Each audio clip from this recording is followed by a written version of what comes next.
Lieutenant Colonel Tony Shaffer is a senior fellow with the London Center for Policy Research and also the Center for Advanced Defense Studies. But more importantly, he's a CIA-trained former senior intelligence officer, and his book, Operation Dark Heart, Spycraft and Special Operations on the Front Lines of Afghanistan and the Path to Victory, is a must-read for anyone who wants to understand exactly what went down in 2001-2002 in Afghanistan and, frankly, in Iraq. Tony Shaffer, thanks for joining us, sir.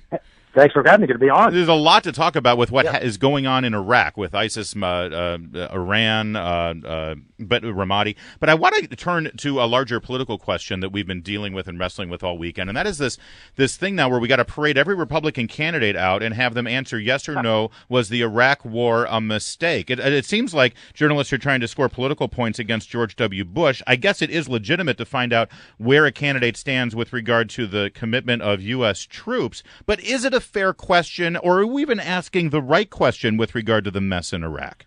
Well, I got to be honest with you. I've watched the candidates answer, and their answers are just like, you got to be kidding me. You didn't read up on this? Yeah. I mean, it's kind of like, Larry, there's been multiple reports talking about the fact that Doug Feith, something called the Office of Special Plans, manipulated the intelligence. So my answer of a candidate would have been, look, intelligence... President Tony, we're losing you. Hey, Tony, can you try to get to a zone where you're not going to... Can you hear me now? There you go. That's better. Thank you. Right. So anyway, so basically, there was manipulation of the intelligence, and I think that's the answer. It's like we did what we did based on the best intelligence available. That was flawed, and I think that's where they get in trouble by trying to basically defend policy without understanding what was flawed. So I think there's been a gotcha question. And unfortunately, the candidates aren't ready for the gotcha. Whoever the next president is, they're going to have to clean up the mess that they're inheriting from this president, and it has to do with ISIS. It has to do with the nightmare that's going on in Iraq right now, and that doesn't trace back to George W. Bush and the decision he made in 2002. It points directly to Hillary Clinton, Joe Biden, and Barack Obama and what they did when they were in charge in 2010, isn't it? Exactly. No, absolutely. Look, we have never, when we won the war in World War II, we never left Japan and Germany. We have remained a stabilizing element, especially now in Europe, Larry, with the Russians kind of acting badly. And, of course, in the Pacific, North is a bad actor, the Japanese like having a spare. So the idea decided to pull to leave a country which was essentially unstable. I think we're going to have to reconnect. Hey, Tony, can you try calling back, and Heather will pop you right through. We're having a little problem. We're having issues with that connection. So, but that is, I mean, it's an important point, and I wish that the current crop of candidates would make that pivot, saying, listen, that's water under the bridge, and I understand that people want to talk about that and take shots at George Bush, but can we focus on the mess that we're in right now? And it wouldn't be the mess that we're in right now. That's sort of what I wish was going on right now, because I think the real issue here is there is no merit to spending a great deal of time looking backwards, because it's water under the bridge. What do we got to deal with now?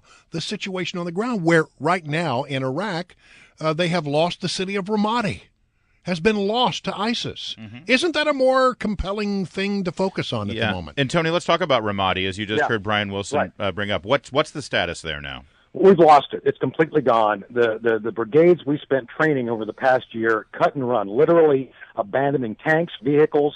400 policemen left their posts. And by the way, ISIS captured a bunch of guys who actually did try to do their job and hold their posts. I dread to think what we're going to see ISIS do with those apostates that they call captured. And no, Ramadi is the big story here.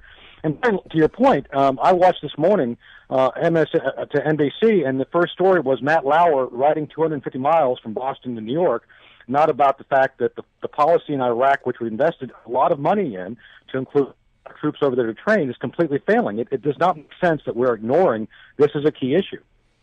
Yeah, I can't argue the point, but I mean that is a loss, and then the people wonder, well, how did it happen?